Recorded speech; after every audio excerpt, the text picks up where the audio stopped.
Great. Okay. So welcome everyone to the next session in room one of Spank 21. This time we're joined by some of the people from Bloomberg News to tell us a bit about sort of their background, as well as covering government and the economy. There's a real range of people in the session. Sorry for the slight delay in starting, but we're delighted to be joined by Lizzie Burden, Madis, and Neil. I'm afraid I don't know your surname. So my name is Neil Cullinan. I'm the London Bureau Chief for Bloomberg News, and I'm a last minute addition because we thought this was tomorrow. So forgive us in advance. So thank you for the intro. What we wanted to do maybe was talk a little bit about breaking news and breaking scoops within the eco and government space, and then for Madis maybe to talk a little bit about Quick Take, which is one of our big efforts in terms of video and social media and so forth. So Lizzie, would you like to introduce yourself and go from there?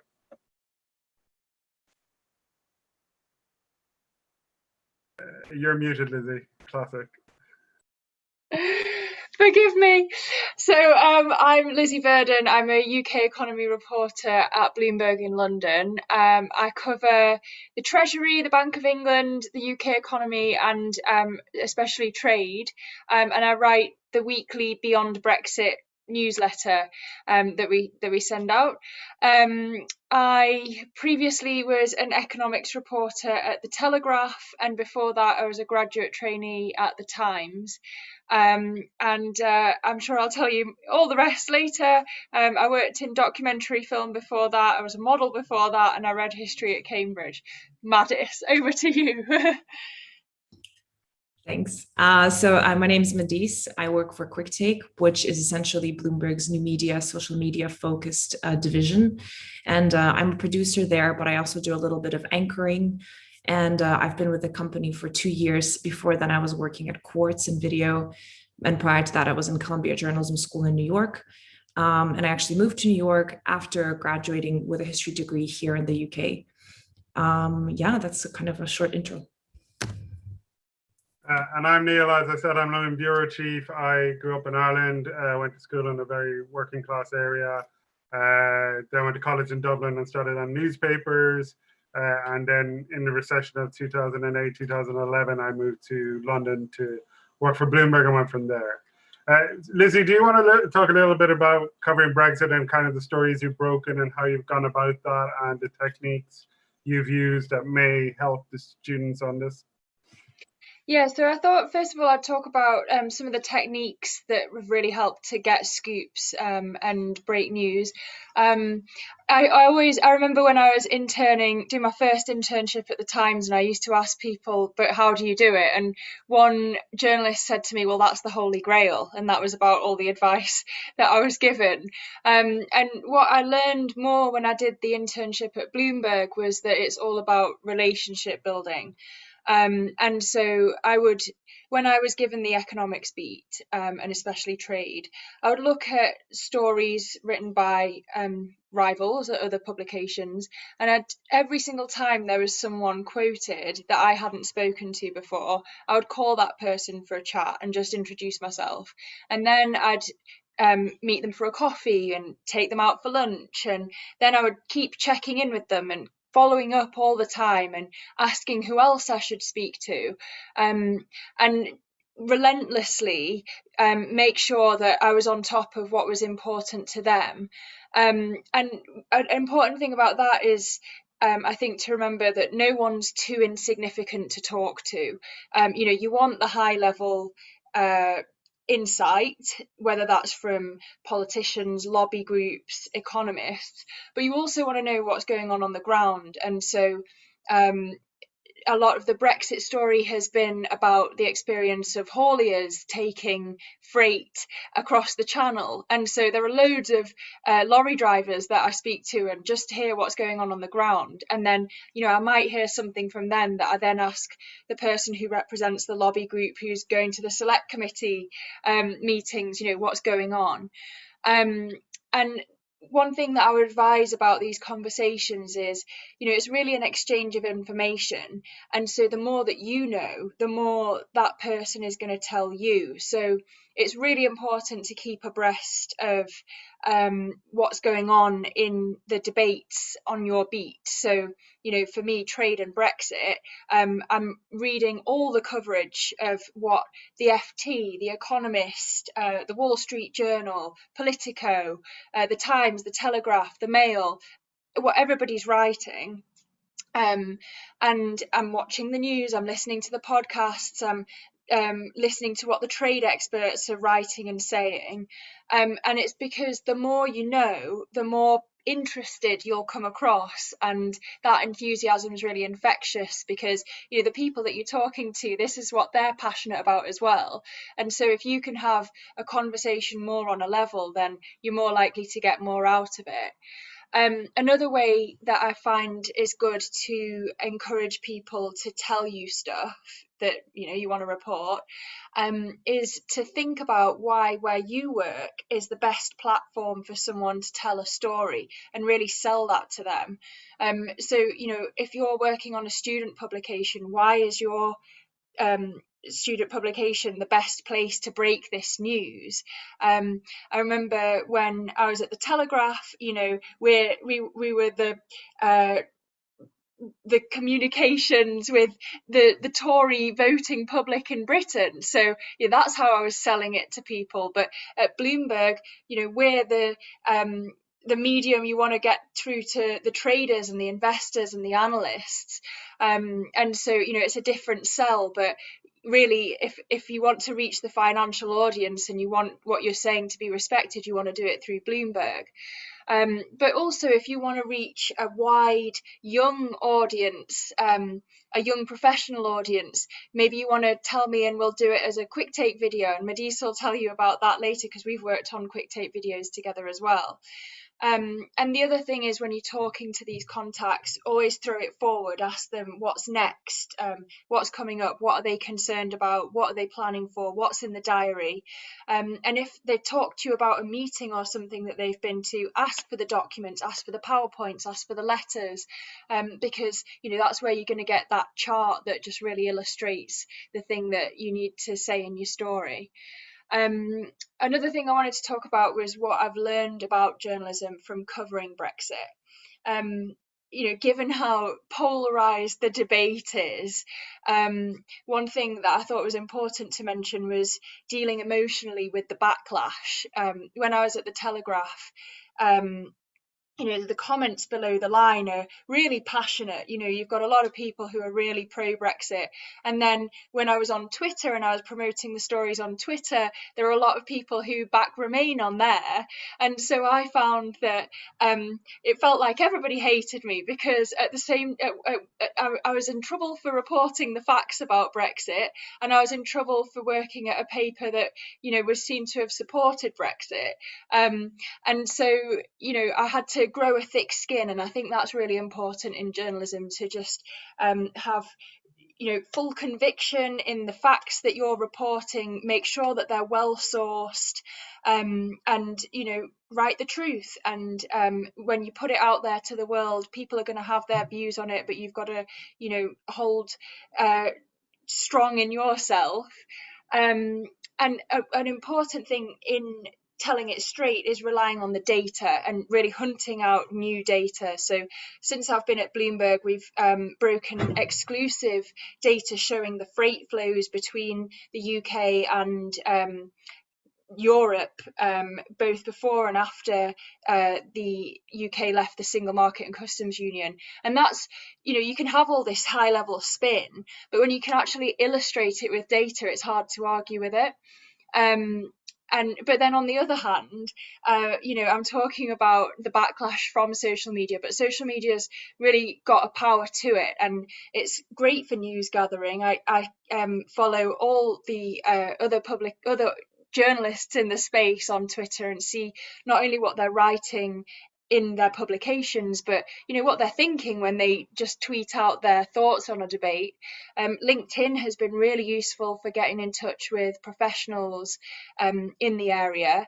And so I actually get stories because people come to me and slide into my DMs and tell me things that they want to see reported because it's not being reported adequately.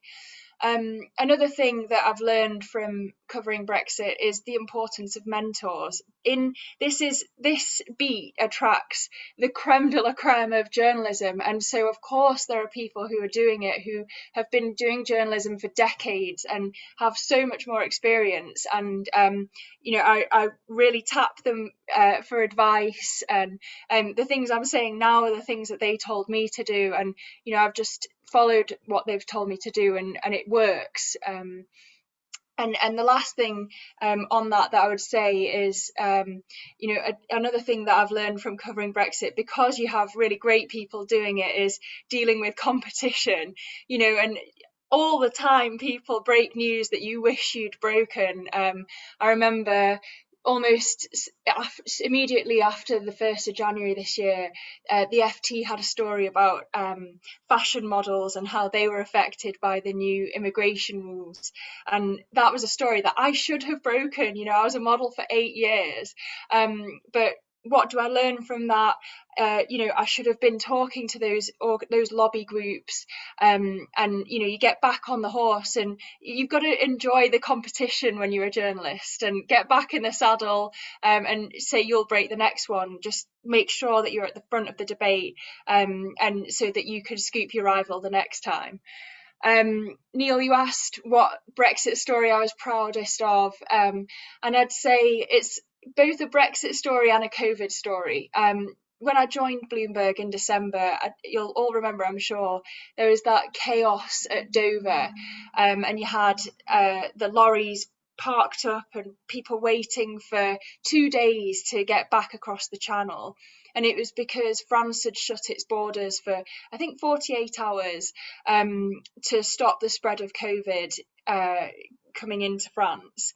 And I went down to Dover, and what was brilliant about the story was we did it for Bloomberg's website, the Terminal, the Stephanomics podcast, Quick Take social media video, and Bloomberg Radio, and I think Bloomberg TV as well. And this is exactly what I came to Bloomberg to do. I've got a background in newspapers, but the thing about Bloomberg is you've got it all under one roof, all these different media. I think in this day and age in journalism, you need to be flexing all those muscles. And there are so many different ways to tell a story. You really get to pick at all the bits. So, the more analytical things that would affect markets, that goes to the Terminal. The human side that you can hear when you listen to the interview with the trucker who's just desperate to get home for Christmas, you can hear that in the podcast. And so, using all of that has been a wonderful thing. And just looking forward, I was thinking about some of the challenges that we're going to have covering Brexit in the future, because the process is formally completed already. But as I say, I'm writing the Beyond Brexit newsletter, which I'd encourage you all to sign up for because it's free. But there's so much more to tell about this story. It's barely even begun. We've still got to see, how the Global Britain project's going to fare with all these trade deals with other countries around the world.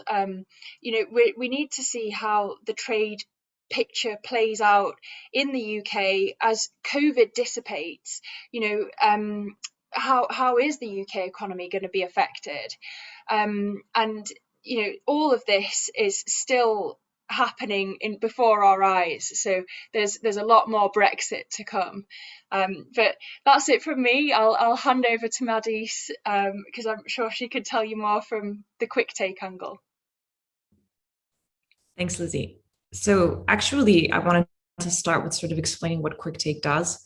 And I guess piggybacking off of what you just heard from Lizzie. So there was an instance when we worked together on a story. And that started off with Lizzie was interviewing an economist, a famous economist who won the Nobel Prize a few years back. And she was trying to figure out a way for us to tell that story visually. So Quick Take essentially prioritizes in telling stories that you might see on print, telling stories that you might see in a longer form documentary format, but making all of those digestible to a social media audience. That's sort of the gist of what we do. And in Lizzie's case, she had this recorded Zoom interview and, a great personality, as you could just see. And so what we tried to do is create a combination of integrating that Zoom interview together with her, making it bite-sized within 2 minutes, so that somebody who would be scrolling through Twitter would be able to stop, look at that, get the main information, and hopefully be guided towards clicking on the article that Lizzie wrote that further explains the topic. That's kind of some of the things that we do within Quick Take. And then we do a little bit of our own original reporting. I recently published a story on the way that Putin is basically muting social networks within Russia. And it was looking at TikTok and the role that TikTok had in this year's Navalny protests. And so for that story as well, inherently it is visual. It has the TikTok clips that we could use. I interviewed a young man who was a famous blogger on TikTok, who's recently found that a lot of his posts are being censored. And so we combined those two together. And then I also went on camera and kind of narrated the story along. We added some upbeat music to it. It also went together hand in hand with a Bloomberg article. But essentially, the idea is if you're watching this on a smart TV, on a phone, on a laptop, you will be able to, within those 5 minutes, understand the gist of the story, but also meet the main characters of the story, see some main headlines, and also be entertained by looking at this world of Russian social media. So that's another type of thing that we do. And another is we do longer form sort of documentary style things. And we also have a show that's mostly led by our New York team. And that's because we recently launched an OTT streaming channel, and it's a 24/7 channel that lives online and it's free. It's something that started in October and is constantly evolving.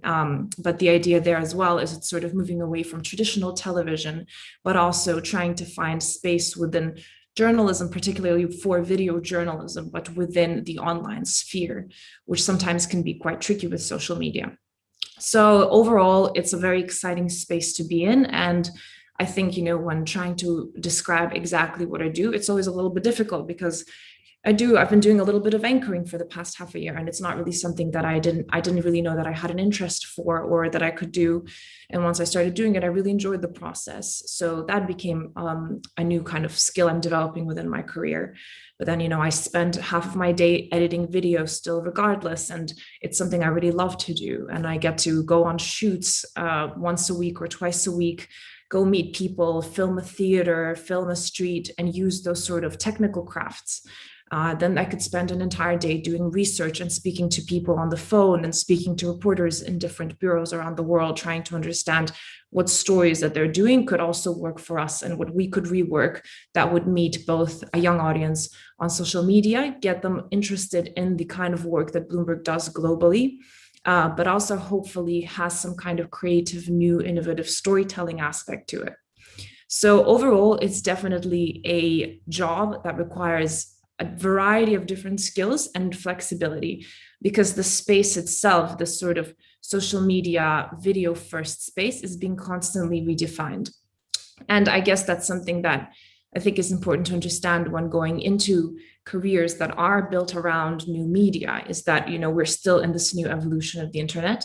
We don't know exactly how things work, what they look like. And it's having the flexibility and understanding to sort of be like, all right, well, I think, I could tell that worked at some point.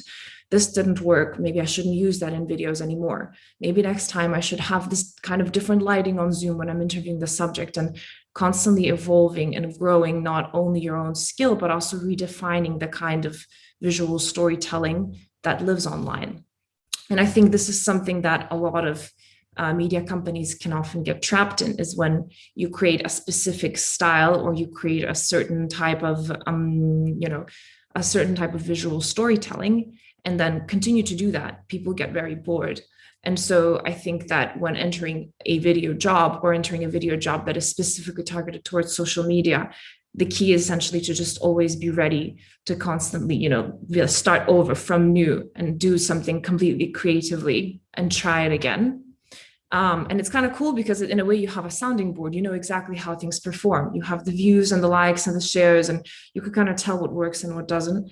But then sometimes those things are actually not telling. Sometimes a story can be very profound and, move a needle forward and really contribute to the conversation, and perhaps add a drop of something very valuable in the kind of information that exists globally around the world. And you can't get tied to those likes and shares and online figures, because at the end of the day, your job as a reporter, as a journalist, is to make sure that you are saying something profound, revealing something, calling somebody out, or maybe getting someone to think differently about a topic that they, have never seen before. And I think that's also a very big part of it.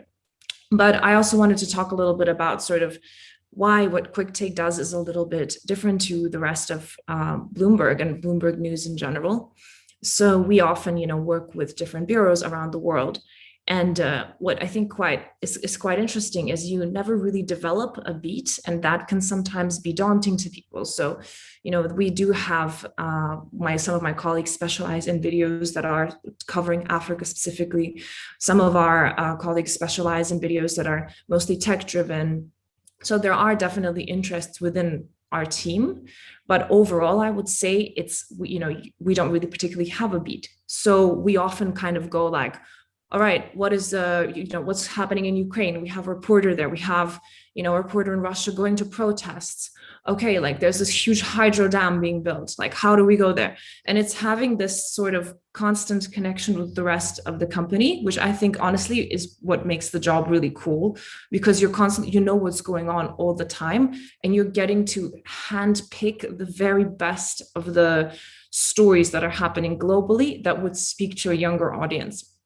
And that's sort of how QuickTake is different to honestly, like, not only the rest of how the Bloomberg newsroom works, but also generally to a lot of other video platforms that I know.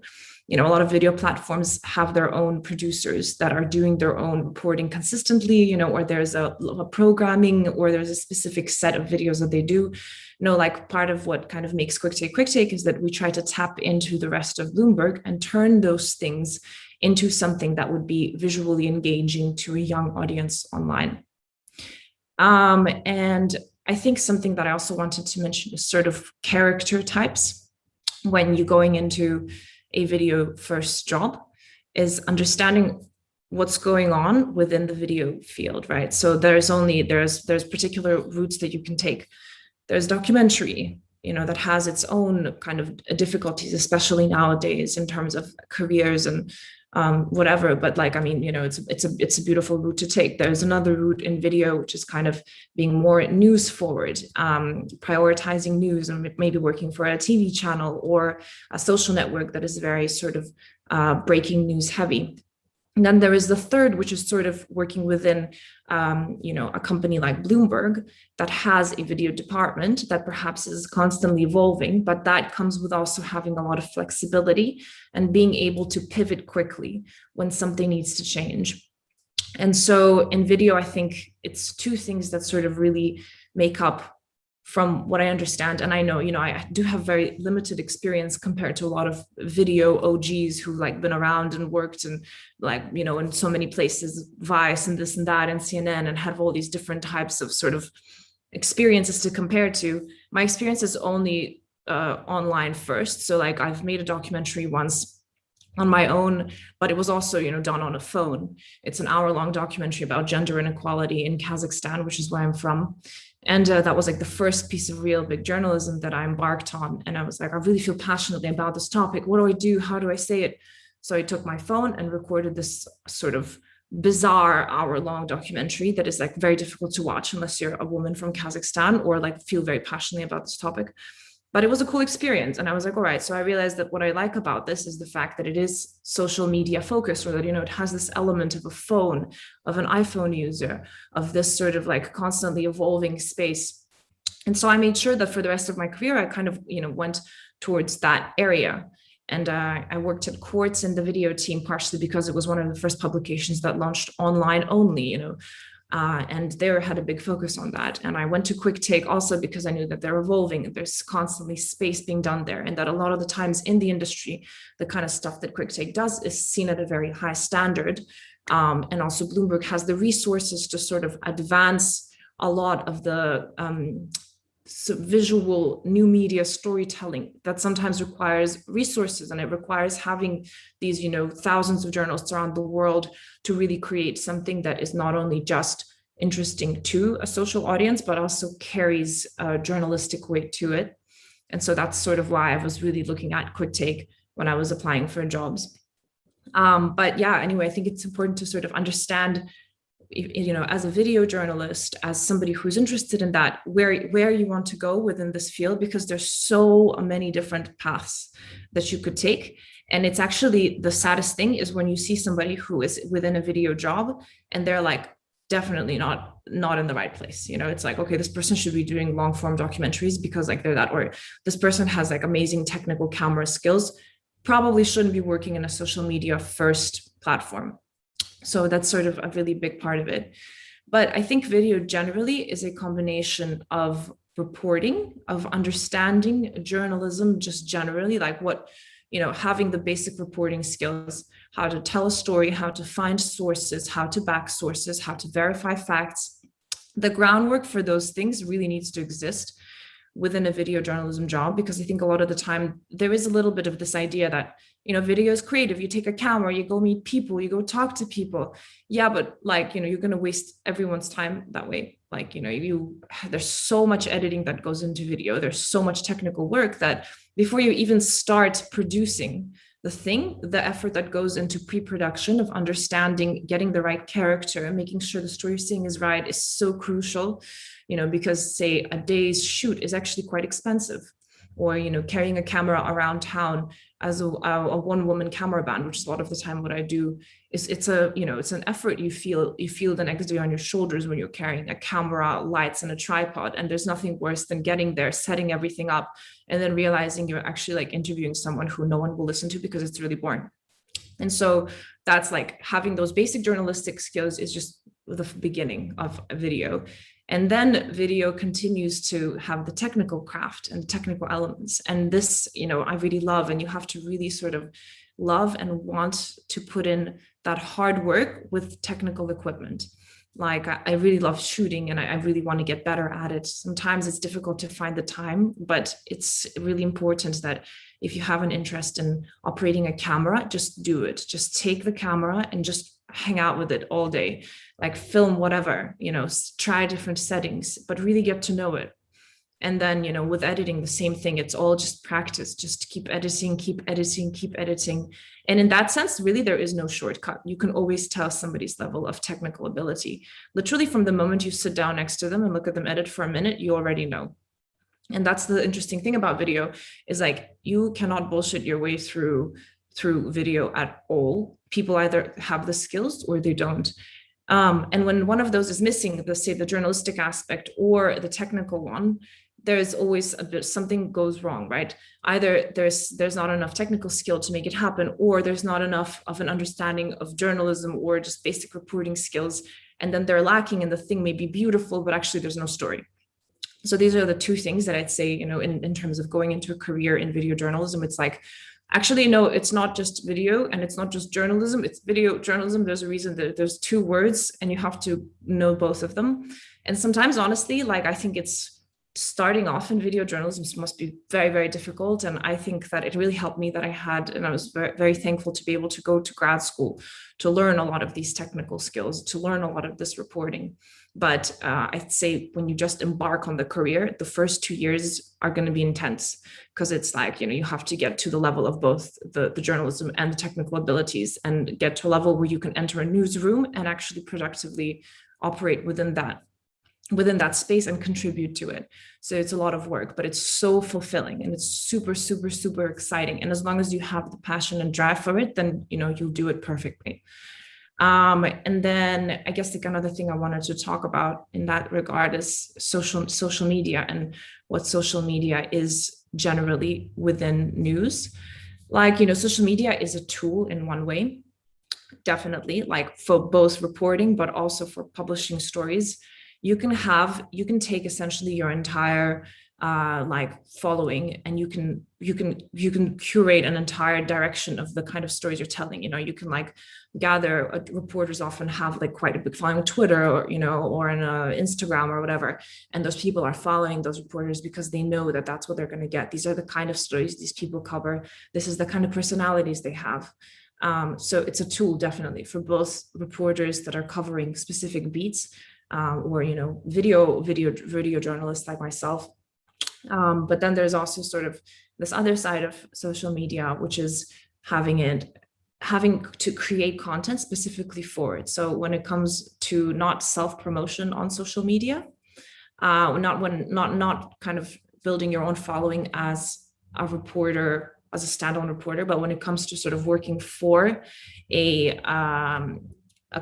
working within a division that's focusing on social media, that's a bit of a different thing. Social media doesn't necessarily become a tool, but it becomes your ecosystem that you're operating in. Like when that's something you're trying to target, you have to quite clearly identify, like, okay, what am I doing here? Like the first 5 seconds of the video, for example, are the most important, and you start to understand that.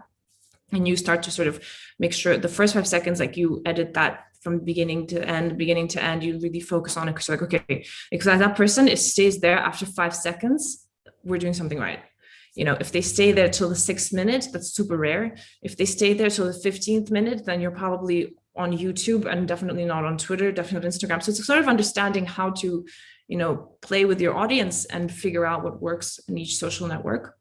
And that's sort of what the other side of social media in journalism is, right? It's like you have your own profile, your own image, but then you also have this whole ecosystem that you operate in that you need to understand and work towards, and you have to meet your audience halfway.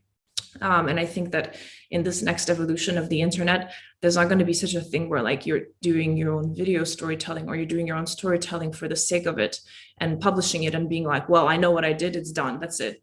That I don't think will ever work. Now you have to be considerate of the audience that you're targeting all the time. Like, you're creating a story and you're like, what platform is it going to work on? How's this person going to see it?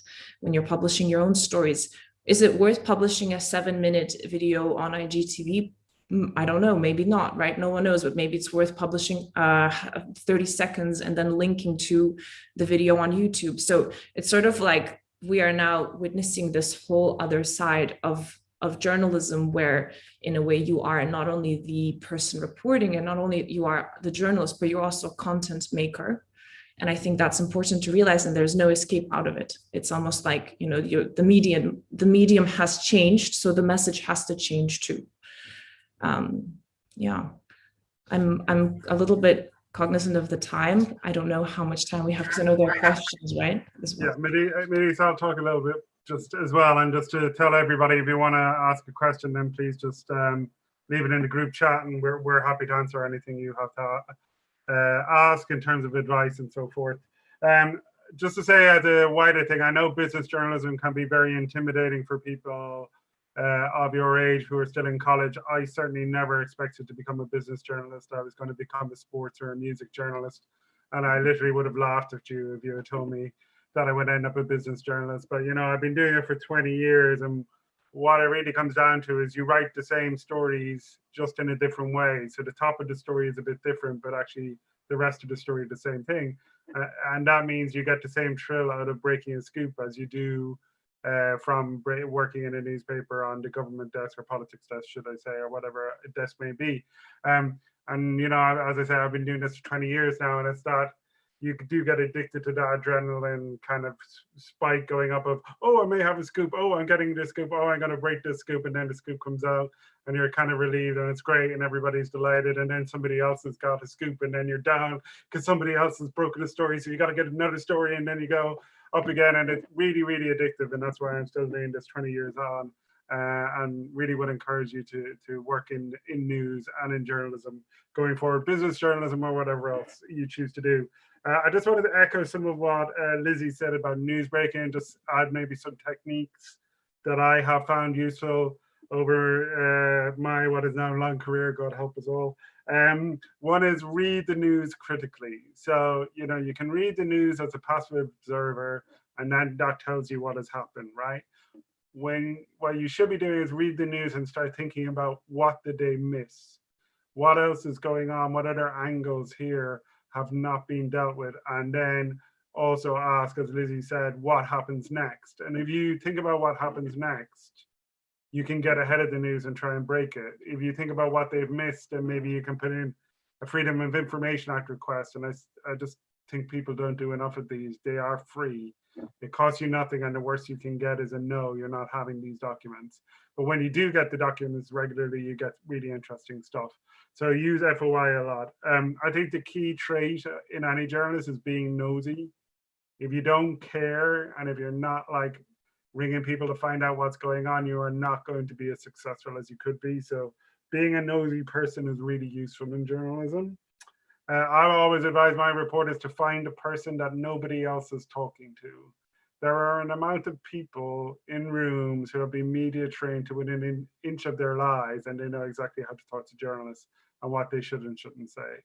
There are also regularly people in those rooms and those meetings who have no real knowledge of talking to journalists and might be far likelier to leak.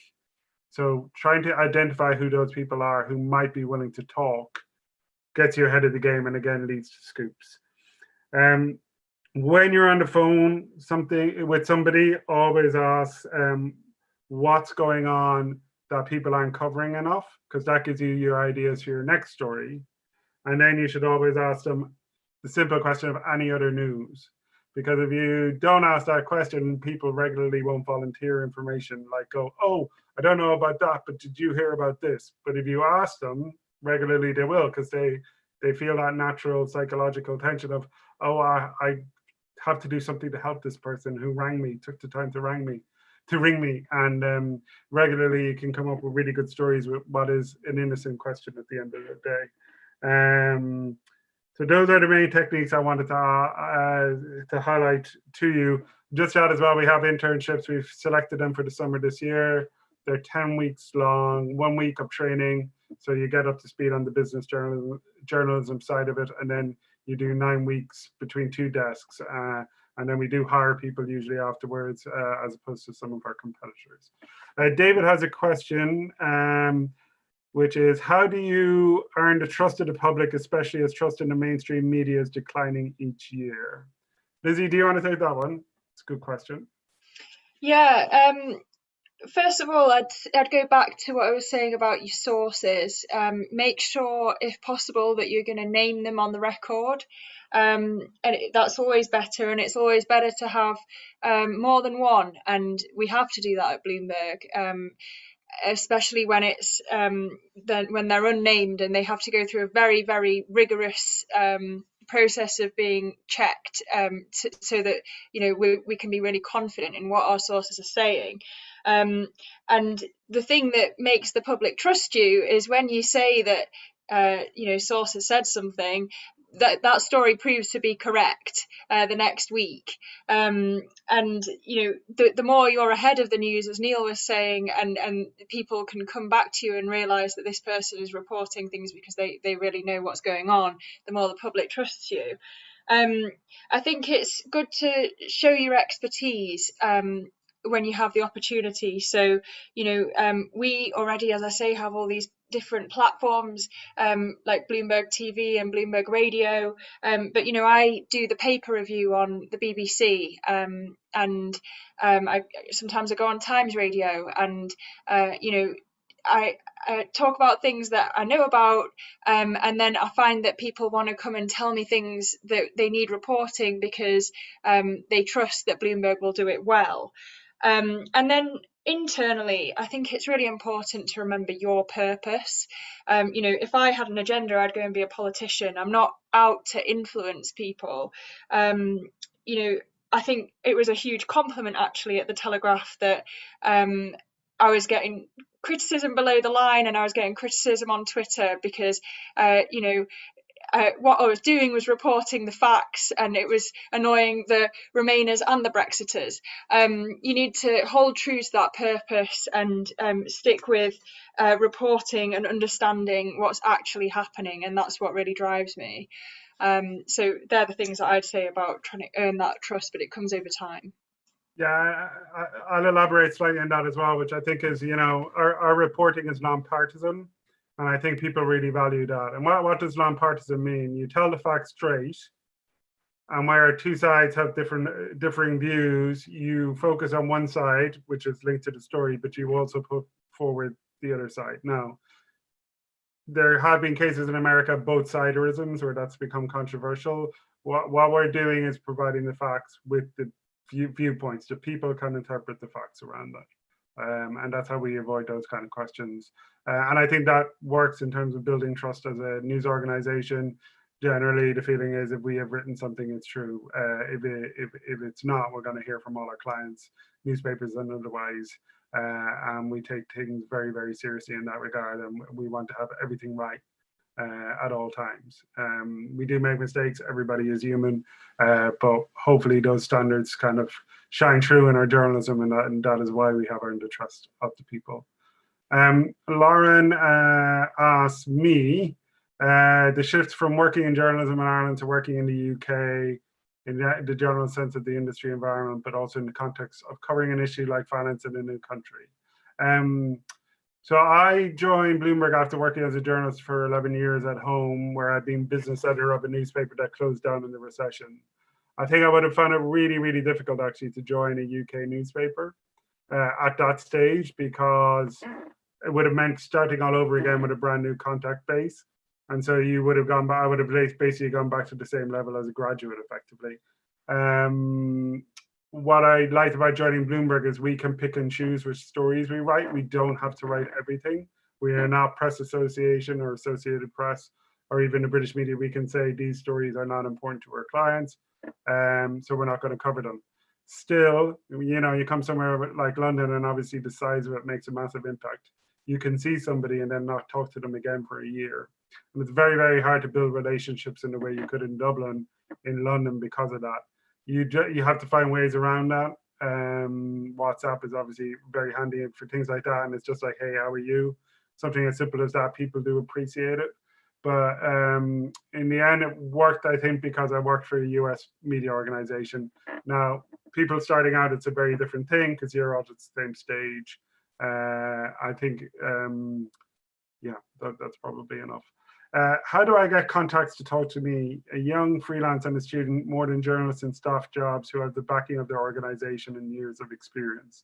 Neil, sorry, I think we skipped a question. I think I just answered that one. Sorry? I think I answered that one. No, there's another one for me about business journalism, how people engage with business journalism, how to engage younger people with business journalism. Oh, I can answer that, or I can answer that one after. I didn't see that one.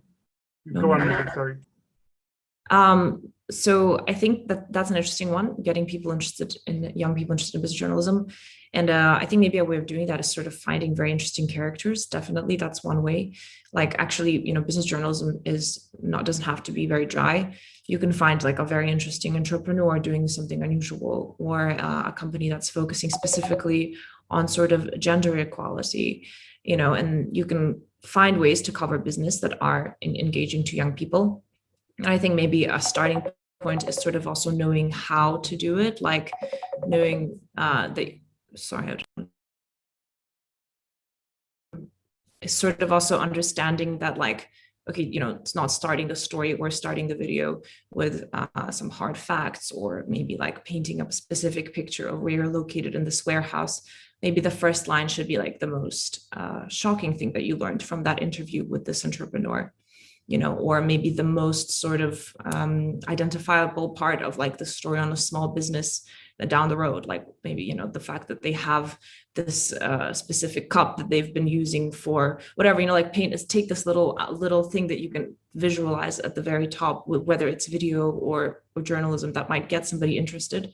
So I think there are definitely ways of getting people interested in business journalism, and it's very important, I think, to do that as well, and to make sure that we don't, you know, talking about social media, that we're not like dolphins in a tank, all listening and watching the same thing and engaging in the same stories. But I guess like finding ways to cover topics like business that may be more difficult, that are in a way to get young people to actually pay attention to them, is, I think, a very important ethical thing to do as well. But yeah, I think there's definitely ways to do it. And I would also love to connect with you. That's very sweet. Thank you, Matisse. Lizzie, do you want to answer the question about contacts? How does somebody who's young, freelance, and a student get people to talk to them over other journalists? Yeah, I remember, I feel your pain here because I did an NCTJ at UCFB Wembley. You can't do that course anymore, but I remember having to do stories for our student paper, and I understand it's hard when you're calling someone and you're saying it's for a student publication. The first thing is to remember to convince them why it's important that they talk to you to make the story, to tell that what they want to say in the story. And when it's the sorts of stories that you get in your student publication, it can be the best place to have those things communicated. The second thing I'd say is be super professional. Call them when you say you're going to call them, and make sure that your emails are nicely formatted when you're setting up the call. Be well prepared for the call, do your research beforehand, know what you're going to ask them, but then have flexibility because the conversation might lead you down a certain path. And then when you write the story, don't misrepresent them. They're telling you something. It's your job to communicate what they're telling you. Be confident on the phone. And the best way to build that confidence is to go and get experience in newsrooms. I remember when I was doing my first internship in journalism at the Times, I could hear people putting pressure on people on the phone, and it was amazing, and it was a really great skill. And I learned so much more from being in a newsroom around veterans than being on my NCTJ. Even though it was important to learn the media law and the shorthand, I cannot stress enough, try and get that experience in the newsroom, because practically you'll learn so much more. And I must admit, when I was doing that internship, I used to sometimes at the very beginning go off and do my calls in private instead of at my desk, and you need to cement yourself in position and do the call there at the desk, because it will build your confidence, and that will come across over the phone, and that will make the person on the other end much more likely to tell you what you need them to. That's how I'd get started. I just want to say very, very quickly, just to say to Lizzie, actually the best thing you can do is stay at your desk when you're starting making calls early, because that's how people will train you. They'll go, you could have done this, you could have done that, and then you get to hear how other people do it. And I grew up sitting near 4 of the best journalists in Ireland. It was the best training I did, way better than my degree, way more useful. And I'll shut up now and hand back to Ben. Ben. Great, thanks Neil and Matisse and Lizzie for a great session that was fairly short notice actually in the end, but it was really interesting, and it's great to hear sort of how Bloomberg works and the different sort of kinds of coverage that you do of really complex issues. That's the end of the 2 o'clock session. For those of you who are staying on, next up we've got 3 concurrent sessions. So in room 1, we've got a session on making your social media stand out to employers with James Toney of the Beat Media Group. I'm chatting to Renuka Adreda, a sports journalist, in room 2. And in room 3, we're hearing from freelance lifestyle journalist Lily Cantor, who's also a lecturer at Sheffield Hallam University. So if you signed up to any of those, then you should have the links, and we'll see you there. Thanks so much to the panelists for coming, and for everyone attending. We'll see you in the next session.